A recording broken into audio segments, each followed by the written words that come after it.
It looks increasingly likely that Lucas Bergvall will be leaving. Villa, Forest, Newcastle, even Chelsea apparently are circling, and we're holding out for 50 million. Meanwhile, our academy car boot sale continues apace.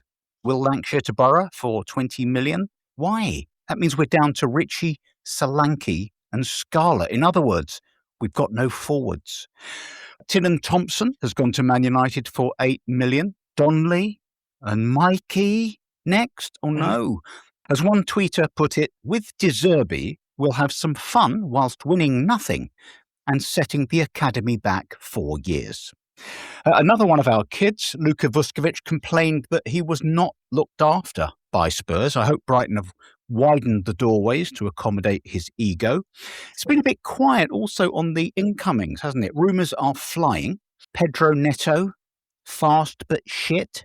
Andreas Scheldeloop, something like that. You remember him, he scored an accidental worldie against England, which is not a lot to go on.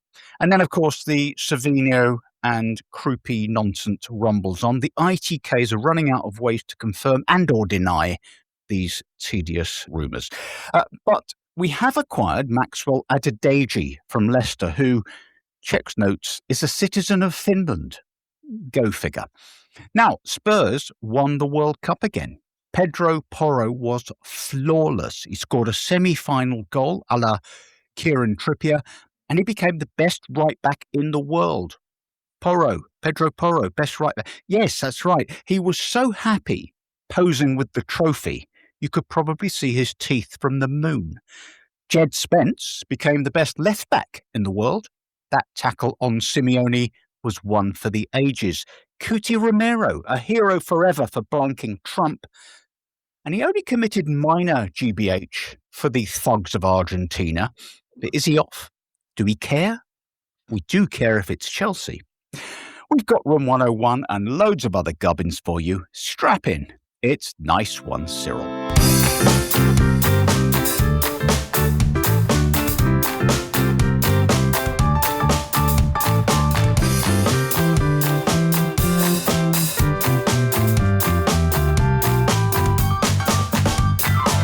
Nice one, Cyril. So welcome to Nice One, Cyril. I'm Simon Lipson, just back from a couple of weeks in France and grateful for a proper cup of tea. We've got Julie here, Julie Welch, Fleet Street royalty, her trademark mix of warmth, wisdom and industrial strength profanity. And we've got a newbie. That's right, Susie Barnacle, an award-winning sports journalist. Oh, they're 10 a penny, aren't they, Julie? God dear. She follows Spurs home and away, is therefore clinically insane. So welcome to you both. Now, let's start with you, Susie. Welcome to the podcast. I know you've been a listener for a while, but we've managed to drag you screaming, kicking onto the pod as a guest. Thanks for that. Now, let's have a little chat about Lucas Bergvall. Lots of clubs seemingly interested in him, which makes me worry about the fact that they all think he's good and we don't. But for 50 mil, I don't know. What do you think? Is it the right move? I mean, it's good cash, isn't it? 50 mil, but then he is a World Cup star, as we all know now, and I'm sure his agent is happily declaring to anyone who's listening. But Forest, come on, Lucas, come on. That's not a great move, is it? But he's so pretty, I don't want him to go. He's good looking. And of course, Susie, as you'll know on this podcast, we have a bit of an obsession with hair. And his hair's lovely. We can't lose those flaxen locks. I mean, he's a good player, isn't he? I did think so, his first season, which was also Angie's first season. But I thought he'd kind of gone off a bit. That might have been because Spurs was a complete shit show in the months and years that followed. I picked out a bit of idiot ITK about it. Oh, great. Yeah. Come on. Gibbs White, Bergvall swap. Yeah. Susie, would you take that? Yeah. Actually, bye, Lucas. You've been pretty, but it's over. You're done. Time's up. We want a proper footballer. I mean, it's interesting, isn't it? We bought, Susie, we bought Tonali, Fernandez. We don't really know what we're getting. Neither of them, they don't score goals, right? And Maddison, you might get 7 or 8 goals per season. And you need goals from midfield because at the moment, we don't have any forwards. So somebody like Gibbs White, who scores 15 a season regularly, that would be a great buy, but it's not going to happen, is it? I think there's a major crisis, really, for Julie and possibly myself over the signing of Tonali in that shit hair. So shit. Good shout. Shit hair? I don't know. It's all right. Come on. It's a bit greasy, but I mean, maybe he needs a touch of Timotei or something. You make a good point. You make a valid point, Susie. Shit here, but let's sort of try and focus a little bit on footballing ability. We know he's he's tidy, he's fierce, not the greatest passer in the world, but he can pass, and he might score I don't know, 1 or 2 goals a season. Yeah. But it is an issue, isn't it? We don't have a false 9. We've got nobody who can step in and score loads of goals from deep. What are we going to do when we've just sold Lankshear? I'm so disappointed by that. I must admit. Just hear that. Where's he going? Something godforsaken. Is it Middlesbrough? Really? You've been there? Oh, I don't. 20 mil though. 20 mil for a kid with no Premier League experience. Yeah. Even not it sounds like we're all in the business thing. It's not all about a business, is it? It's about a football club, and it just. Oh my God, I've gone on down the media. I'm selling people off. It's like, I do wonder about this. We often talk about Spurs being bad at selling people. And we also talk, Julie, about letting some of our youngsters go. I can't think of any of our youngsters who, the sort of the unknowns who have ever left and turned into anything. And I can only guess they just think Lankshear is just below the required quality. I would think yes. I wouldn't say we've got this dream, haven't we? Because of Harry. Another generational talent. I don't think he's a generational talent. He's a decent player who will probably score against us in one of the cups. He's definitely not, the second coming of Harry. Going forward about the striker problem. I mean, Garnacho looks as though he's going to Chelsea.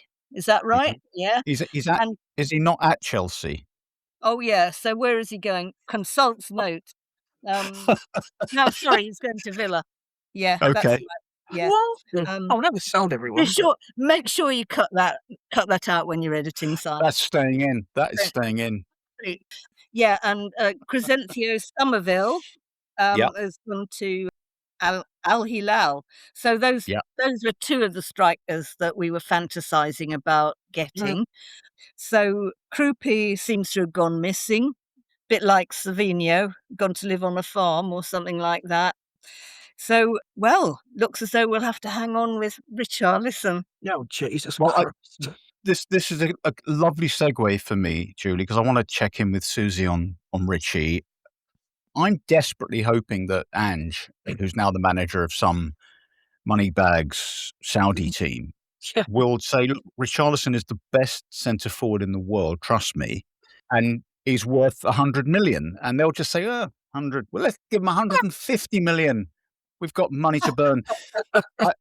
I'd love to see Richie go for a stupid fee and carry on adding to the coffers so that we can make a lunatic bid for, I don't know, Rodri, or who would you, if in a perfect world, who do you think we would go for as goal scoring centre forward? They're hard to find, aren't they? A kosher goal scoring CF. I mean, my devoted teenage time was to Mark Falco, and I'd like to see him back on the team sheet. But I think that's the sort of I need a front man, someone to aim at. Some of these wingers that we've somehow stocked up on, someone for them to create for. But who would we go? I'm struggling to think of someone who would go for. I quite liked the sound of Somerville, but he ain't all that really, is he? I think I perorated about this in the last pod, actually, unless you cut it out, Simon, that Usually when you start perorating, I do get a bit Okay. sharp with the knife. It's just that there's more of a concentration, I think, now on forwards across the board who can score goals rather than the one focal point, which rather rules out Solanke, actually. But there is only one proper centre forward who I would want, and that's Haaland. Is the proper old-fashioned deal. And you don't make them like that anymore, apart from Haaland, unless there's another Norwegian, built just like him. Yeah. The sort of mobile brick shithouse, who can actually sort of just score at will. We talked about this last week, didn't we? That those sorts of, free scoring centre forwards are very hard to find now. And if you look through all the teams at the World Cup, apart from the usual suspects, Haaland and Messi and Kane, there weren't many heavy scorers, and Mbappe, of course, but we're not getting any of those. So it is difficult, isn't it, to imagine, we may well now have a strong creative hub with no one to pass it to. You can't be crossing to Richie. But, the way he traps a ball is the way most people pass it. Let me read you something here that someone put on Twitter. It may or may not be true. It says, we currently have 21 non-homegrown players over the age of 21 when we're only allowed 17. We also have 8 homegrown players over the age of 21, which means we've got 29 senior players in total, and we can only register 25. I swear to God, the only reason we keep Dane Scarlett is because he's British. I mean, how old is he? He must be about 50 by now, isn't he? He just never see him. Mr. Invisible. No. I mean, it's a highlight if he's on the bench. The young one's Alfie Devine's toddled off now. Isn't he? Love him. I liked him. Yeah. So I don't know why we're shifting all the Brits and don't get him on Mikey Moore, Susie. No, I was steering away from that quite carefully. On the subject, man, Mikey Moore. He looks a man now. What do to him in Scotland? I'm not saying a word about Mikey Moore, save only to suggest that he's a bloke we should be keeping because he is going to be a future star. I'm thinking at the next World Cup, we got Mikey on the left, you got Dowman on the right, some yet to be uncovered genius going, Will Lankshear will be centre forward. And we're going to win the thing, aren't we, Julie? Yes, of course we are. Are they coming to take you away yet, Simon? Nobody will dissuade me as to the brilliance of Mikey Moore, but I do feel, to be honest with you, I think they're going to, if someone comes in with 30 mil, he'll be gone. No. I don't think. This is one of the things. There'd be riots. There'd be absolute there riots. would be riots. I mean, one of the things, Susie, is that we've mentioned this on the podcast before, Susie, about RDZ seemingly focused on the now. Let's bring in ready-made footballers and to hell with, developing kids and all that stuff, which is a problem, isn't it? If De Zerbi, throws a hissy fit in October and fucks off, where does that leave us? We'll have got rid of all of these potentially exciting kids. Yeah, the pathway seems to have collapsed, doesn't it? It's got a sinkhole in it, I think, where these young kids keep disappearing to, and we're left with this, So I've even heard talk of Harry Kane coming back. I mean, it's about as likelihood as me waking up a size 8, you know what I mean? It's like, it just ain't gonna happen. He'll be up there. Actually, I think he could be up there in the new World Cup, the next World Cup, as you say, on his Zimmer, parading around, just trying to knock in the other. But back to us, I can't see. I don't know why we Divine, like with this firepower, and they've just binned it off, and we haven't got enough resources, certainly up front. Although we've spent goodness knows how much, it's almost like it's like building a Lego without all the bricks, isn't it? It's just Sorry, Julie, you wanted to wax lyrically about Richie? Not particularly wittily or anything, or sensibly. First of all, I think that I get a feeling that Spurs are now adopting the Chelsea model of, buying all these young players and then flogging them a couple of seasons later. It's just a new way of earning money or making money. It's an old-fashioned nursery club, isn't it? Yeah, that's right. I mean, I've thought for a long time that young footballers are now sort of just treated like livestock, in fact. Yeah. And Tynan Thompson going to United. I'm not sure why they did that. I mean, because he's good, isn't he? One suggestion was that he's not likely to get any first team experience at Spurs this season, and the other was that there's a family issue going on and he wants to start afresh somewhere else. But whatever it is, he's gone for 8 million. And it seems a lot of money for a kid who's never played a game in the first team, but from what I've seen on little snippets of video, he looks pretty useful. So there we go. So Tinnan's off. Vuskovic Yeah. has gone. But this, Bergvall's going. could it be the breakthrough moment for Luca Williams-Barnett if RDZ likes him? It's interesting that, isn't it? Because he looks like an absolute genius. You know, he's got just that sort of Dalmanish confidence and cockiness and technique. But I've been reading that the kid, and I call him a kid, I don't know why, that RDZ has been impressed by is Donnelly. And I find this a bit hard to believe. Donnelly, I mean, Julie, you probably know more about Donnelly than I do. He was going to be the next big thing, wasn't he? He's been in our academy for a long time. And then it hasn't really happened. He looks like one of those tidy players who can't run. To me, you know, let's say 10 years ago, or maybe 8 years ago, you know, he would have been the Harry Winks or Ollie Skip type, sort of the kid that came through the academy and sort of got into the first team squad, was fantastic for a couple of seasons, and then it just sort of tailed off a bit. I mean, I'd be delighted, frankly, if he did get a proper go. As you say, I mean, he just seems to have been there forever. And he was the one that people were talking about 4 or 5 seasons ago. As you say, it had gone a bit quiet about him. And to tell you the truth, I cannot remember where he was doing his loans. So can you enlighten me? Orient? Was it Orient? Yeah. Or was that Dorrington? Oh no. God, it's like a pensioner's tea here.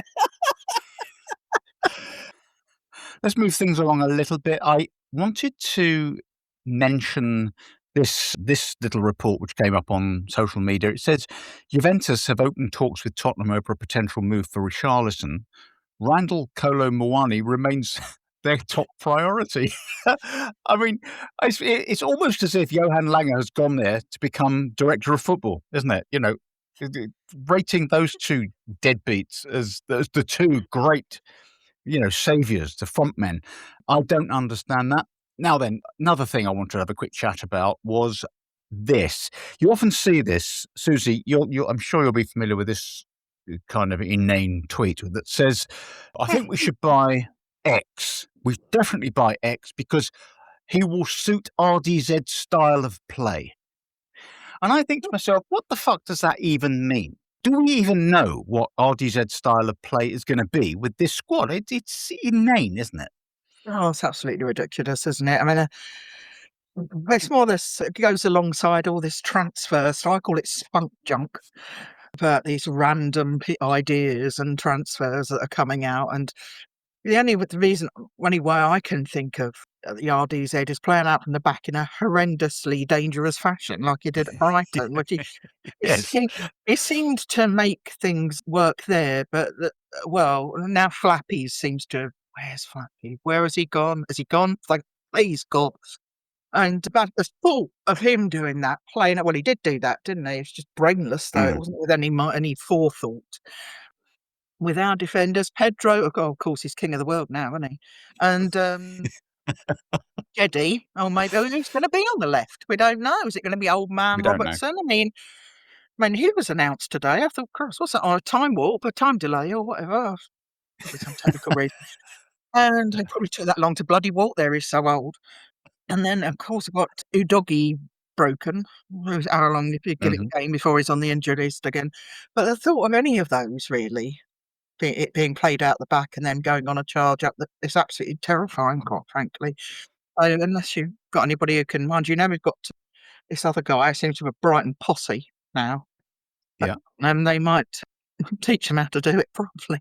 Let's have a look at this, because we've had a wonderful influx of major talent. Julie, you'll take us through these people in detail, granular detail. So we've brought in Andrew Crofts as assistant head coach from Brighton. We've brought in Ali James as head of medical services. Tom Tombleson. I like that. Tom Tombleson. Nice. It's got a sort of an Oscar Bob feel about it, hasn't it? I was so glad when you mentioned Oscar Bob the other week. I was dying for him to sign for us, not because he was any good, but he was called Oscar Bob. Oscar Bob. And I think Tom Tombleson is in the same kind of, generic envelope. I don't know what I'm talking about. He's head of athletic development.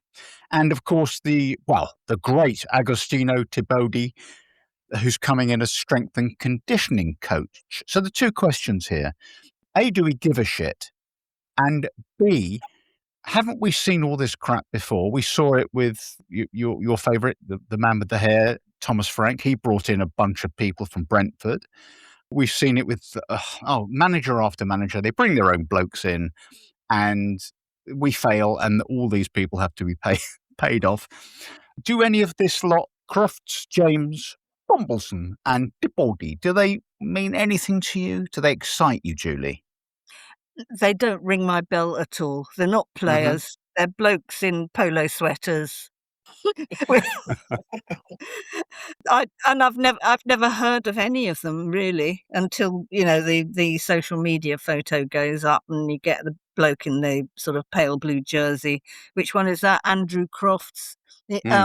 Sort of saying how pleased he is to be at Spurs. I mean, I blame Pochettino for this, because when he came, he brought his guys in, including Jesus, and it's been a thing ever since. And as you say, the bloke gets sacked and they all go, and we get a new load of blokes. I don't know. It's nothing to do with me. I just want to see players. I want to see Spurs playing football. I don't give an absolute toss who's in the back room. Football has changed so much. I'm so old. I can just remember when it was Bill Nicholson and Eddie Bailey, for heavens, and Johnny Wallace. You couldn't forget their names because they were there for sort of decades. And now you just get these blokes who sound as though there's people on LinkedIn, and I'm too old for all this shit, basically. Yeah. I hear you. And the thing is, I don't know whether Andrew Crofts, when he was interviewed, coming to Spurs, did he kiss the badge, Susie? That's the important thing. Oh, love him. Well, I did have a little look up on him because I didn't know who he was. I still don't really, but I did have a look. But it's okay because we've got a blueprint for some fantastic football coming to us. If it's the assistant that exciting. He played in 450 appearances in his playing career for the powerhouses such as Gillingham, Charlton, Wrexham and Newport. Well, that's exciting. Let's move on to the World Cup. Now, won by Spain, in case you weren't concentrating. I'm very pleased that they beat that bunch of street thugs. And among that bunch of street thugs was Kroupi Romero. Julie, we've given Kroupi a bit of a hammering on this show. He played pretty well throughout the World Cup. I think it helped that he only played half a season by choice, really. Getting himself sent off and getting his stupid injuries and shit like that. And it was interesting, wasn't it, Julie, that he looked like one of the well-behaved players. And I don't know if that says just... It just says a lot more about the other thugs that he looked like a paragon of virtue. Well, yeah. I mean, when he was throwing punches, he was throwing punches in the air. He wasn't hitting people, not like Paredes and people like that. He was a model member of the team. He was Argentina's Ben Davies, as far as I'm concerned. It's all relative, of course. Elder statesman, all that. Yeah. Well, he certainly kept himself in check, and I thought that was surprising. Gosh, weren't they graceless and vile and awful, turning their backs on Spain as they collected the cup. What's wrong with them? The only thing worse than that was Trump trying to get on the stage. Oh, man. There are images that we will never forget. And what a prick. The Oh, awful Infantino actually having to sort of pull him off the stage because he was yeah. just levels. levels. Definitely. Yeah. I felt Infantino went up to him, whispered, "Look, I'm the biggest prick on earth, but you are making me look good here. Get off, Trump, you fucking idiot." But moving on to Kroupi. So he had a decent World Cup. He had scored a couple of key goals when they were under the cosh. But let's talk about Susie, the finest right fullback, and we've been saying it on this podcast since last August, haven't we, Julie? We certainly have. We are Porro's biggest fans. An extraordinary metamorphosis, isn't it, Susie? Because we see him as this fallible bloke who occasionally puts a nice cross in. Turned out for Spain, scored 2 absolutely key goals, and played like a man possessed. I wonder who the hell he was. He had Porro's name on the back of it, but Yeah, there was nothing I recognised, quite honestly. But apparently on some blah blah sites, he's the highest rated defender in the World Cup on football. And sports mole readers voted him the best defender of the World Cup. I also saw that Real weighed up a bid before the World Cup for him. And then they went for Denzel Dumfries. Yeah, how did that work out for you? How'd you look at them apples? Does he want to stay with Spurs? You can't buy him now. He must be worth 180 million. I think that the reason that he played so well with Spain was that he actually had decent players around him, whereas the guy has been struggling to, impose himself in an absolute shambles for 2 seasons at least. And I think that really stood out for me, that if you give a decent player decent teammates, then that's what happens. We did see, didn't we, Susie, towards the end of last season, after RDZ came in, for those 7 games, apart from an absolute fuck up, I don't know what he was doing at the bridge, but he did play 6 rather good games, and I think he reined himself in, or rather RDZ reined him in, and he suddenly became a much more kind of reliable guy, and he looked like the player who then went on to stun the world. I think RDZ has made him actually believe that he is the player that he thought he was, because he certainly wasn't before. I mean, you could build housing estates in the gaps he left behind him, but saying that, it wasn't covered, was it? You can leave the gaps, go up running, but nothing was wide awake. Romero wasn't awake enough, or so to cover that space behind him where we so often got caught out. But it's an absolute joy to see him playing, as Julie says, with good players, and I think it's right. You did make all that difference. But the thing I must admit has intrigued me was, did we see Baby Porro? Because Baby Porro is the doppelganger. He's only about 6 months, but he so looks like him. He's so cute. Wow. Has he got the already teeth? Got the teeth, that's the key. Yeah, when they came through, they were shimmering. I think if anyone wants to buy Porro, right, it's 150 million for Porro the footballer and an extra 20 mil for the teeth, because those teeth are spectacular. They should have their own contract, shouldn't they?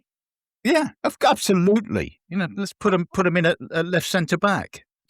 All right. Well, look, we've talked about Porro. Let's have a little chat about the great Jed. Now, there was a moment, Julie, in the match against the thugs of Argentina, when he caught a man who was 30 yards ahead of him, who was about to shoot and possibly score, and got the ball away from him. And I instantly thought of Ledley King doing likewise to Ian Robben at the Lane many, many years ago. And that was I don't want to call that a seminal moment, but for me it was a moment that encapsulated what Jed has become over the course of the World Cup. And again, it begs the question, if we're thinking of selling him, why? Why would you sell him? And also, there's a sort of, people are quoting joke sums of money, like, 25, something like that. What do you reckon Jed Spence is worth now? I mean, Susie, he looks, I mean, as Julie says, the sort of derisory sums being thrown around, or, they might get him for 25, 30 mil. That was a guy who grew up at a World Cup, right? So for us, he didn't even play for much of the season. He wasn't selected. And we haven't even seen him in his proper position yet. We haven't really seen him do much at right back because of the great Pedro. Do you think he's now become this phenomenal left back and we shouldn't even be thinking about, sticking him back on the right unless there's an emergency? I think Tuchel took him and people didn't understand it. There was a lot of hoo-ha, wasn't there? All taking him for and him blow the door because of this flexibility that he can play anywhere. I'm sure he could play in the middle if he really, if the chance or if it arose. And even at the start of the tournament, there was people saying, "Oh, we've got a left back crisis. We've got a left back crisis." And Reece James, you've got a left back there, and thank goodness Tuchel had that confidence in him. He got that bit right and played in there. And well, what a turn up for the book. I mean, as you say, he's turned from boy to man. He really is. I mean, we know he's a bit of a character and he's certainly got his own way about him, but I've always really liked him because he's got a bit of sass. When he first got selected for England, he turned into what certainly me and my husband called England's Jez Spence. It seemed to go completely to his head. And he was playing like frankly, a bit of a donkey. Seemed to have got a bit of a swagger with, all the gear, no idea. But he became a man out there in America and wherever it was Mexico and Canada. I don't know, we only went there a little bit in this. The Azteca, that's quite important. And now everybody's singing his praises and he's like the media's darling, and how swiftly things can change in this shallow world of football we live in now, that suddenly Jed is, the best thing since sliced bread. Well, second to King Pedro, of course. So I think, I think we should play him on left back. He's earned it, he's earned it. We've got Doggy, as I say, is so injury prone. And what's happened to Sousa? What's he going to go? He's surely he'll have to go out on loan, won't he? Talk about him going on loan, and then there's Andy Robertson, of course, who we've shipped in for nothing. And it does seem as though, I mean, what do I know? But RDZ has decided those are his two options, Andy Robertson and Udogie, which is perhaps why people are suggesting that Jed will be better suited elsewhere. Anyway, I'd be absolutely brokenhearted if we let him go. His story, as we've said many times on this pod, is just the redemption arc. It's boy's own stuff, and good on him. I agree with you. He sometimes looks like he doesn't give a shit. I actually think, Julia, you're a good judge of character. I actually think a lot of that sort of outward swagger and snarliness is shyness. That's how it kind of expresses itself. I wouldn't say it's shyness exactly, but I would say it's self-consciousness. Because, I mean, when we've talked about this before, of course, the blows that he's had to withstand, being totally disrespected by Conte, being sent out on loan, all that sort of stuff. I think there's certainly self-consciousness, not shyness, but it's not bluster, the kind of cocky manner. It's just it's self-protection, I think. Yeah. Tuchel has actually been the making of him. At last he found a manager who really believed in him and sent him out into the battlefield and got repaid for the faith that he showed in him. Yeah. What does worry me is that, again, what we've been talking about, I wonder whether RDC just regards him as superfluous. I'd be heartbroken if they got rid of him because I think, he's been monumental this World Cup. And I mean, Udogie is, if he was a horse, you'd take him outside and shoot him. I mean, he's just permacrocked almost. Lovely player when he's fit, but he's hardly ever fit. So I wonder whether Susie was talking about this idea that RDZ likes to play up from the back, and we've got now Van Hecker, who's one of the the line breaking passer. We've got Van de Ven, who can do it to a lesser extent. We've got Senesi, who can do it. and, sort of cultured footballers who can pass a little bit, the great Pedro. And maybe Jed he's an athlete. He's fast as fuck. He gets his foot in. And he's more of the marauding runner when he starts getting up the line, but he's not the sort of cultured passer of the ball that a doggy can be, and maybe and certainly Andy Robertson can be, and maybe that's the problem that RDZ sees in Jed Spence, that he doesn't have that kind of that touch on the ball, that eye for a pass. I don't know. I tell you what, I'm just talking to myself here. Why not? Let's have some stupid tweets. Now, here's one. So far, the highest proposal financially for Lucas Bergvall is from Nottingham Forest, but Newcastle can offer a very competitive project. The fuck does that mean? A very competitive what? Project? Do you think this is someone who likes the word project, thinks it means something, and he's going to stick it in a tweet, come what may? Here's another one. Manchester City are happy for Savinho to join Tottenham Hotspur, and the Brazilian is extremely desperate to join Spurs. You're just desperate, aren't you? You can't be extremely desperate. But am I splitting hairs, Julie? You're the wordsmith. I think that it's perhaps these people are just sort of how shall I say, illiterate. Yes, I think that nails it. Here's another one. This one is this is the capitals and bold gone mad. Here we go. Bournemouth attacker Eli Junior Kroupi is still being targeted by Tottenham Hotspur, despite Spurs accelerating their interest in Manchester City winger Savinho. And this is my favourite. I saw 3 tweets that started with these 4 words, and I love it. Currently, as it stands, I won't go on. So there we are. There are some stupid tweets for you. I think it's time to move on to room 101. As the newbie, Susie, what have you got for us? I think, and I don't know. Well, it was a silly tweet, actually, was one of them. Apparently, THFC sent a verbal bid to Chelsea for Pedro Neto. Yeah. So verbal bid. How did they do that exactly? After sending a verbal bid? Did they put their voice in the post box? Put a stamp on it? Bloody pricey now, postage. Yeah. Be careful, was it a voice note? Maybe? I don't know. What absolute load of bollocks. Oh, I've just had to cry, really. Oh, well, one of them that really grinds my gears, and I feel it may already been in room 101, is the generational talent. Oh, yeah. Oh, yeah. Isn't everybody generational? It's just a thought. God. I used the phrase generational talent earlier on in the pod. I'm so sorry. If I could walk off. But, it's someone... Yeah. It's somebody that fundamentally changes, redefines their position or the sport, like a Hoddle, Goddle, a Cruyff, even a Yamal, really.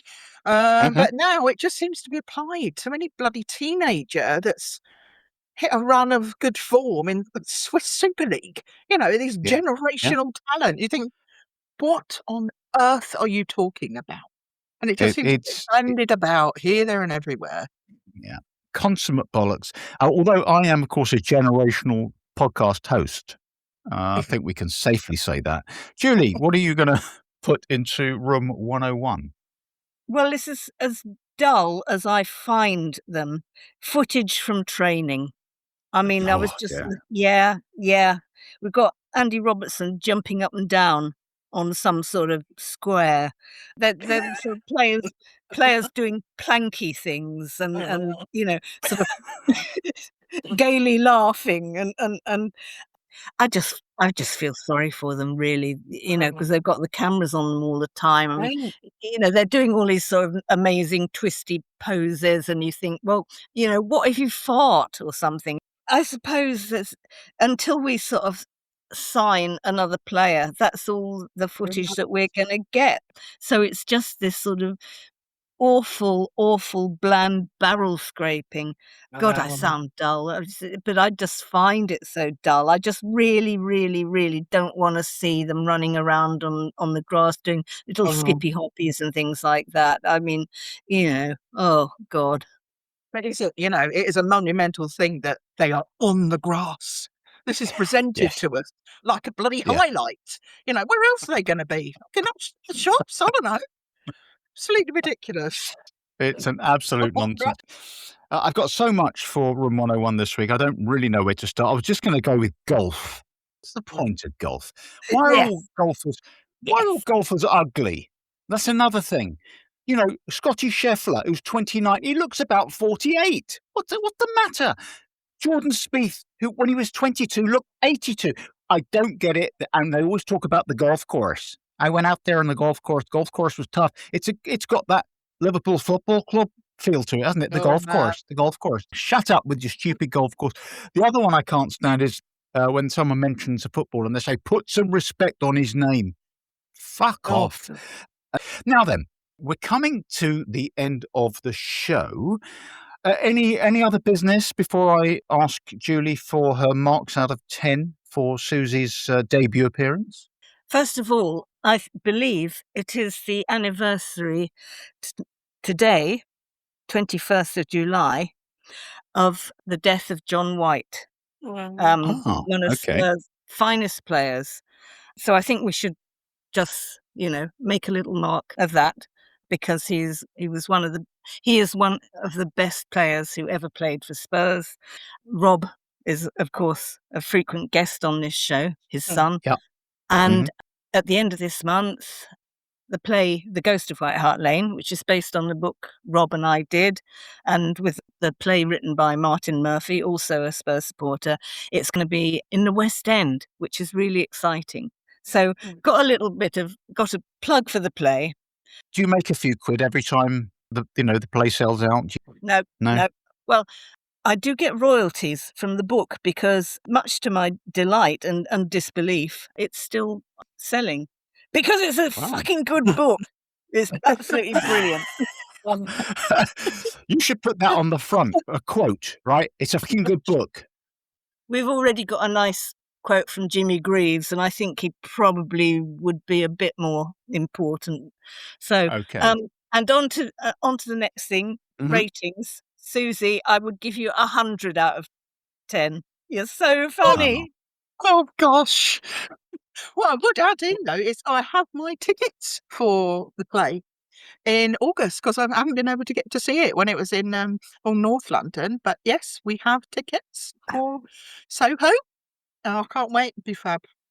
It's getting a plug, and it's well deserved. Let me also quickly, Susie, give you a mark 10 out of 100, obviously, because that's my little joke that I do with all newbies.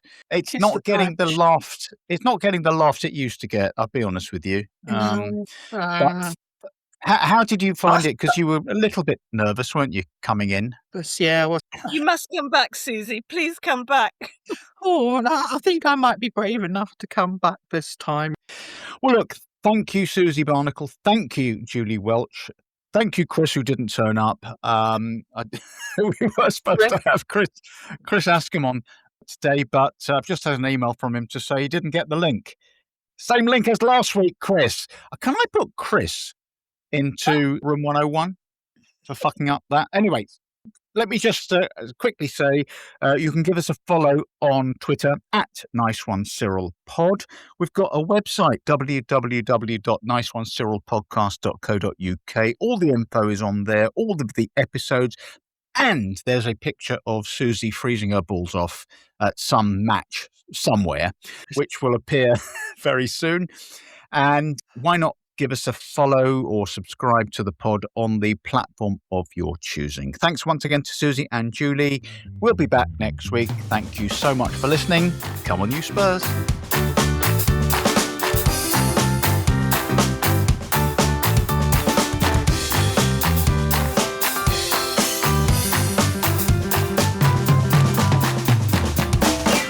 Nice one, Cyril.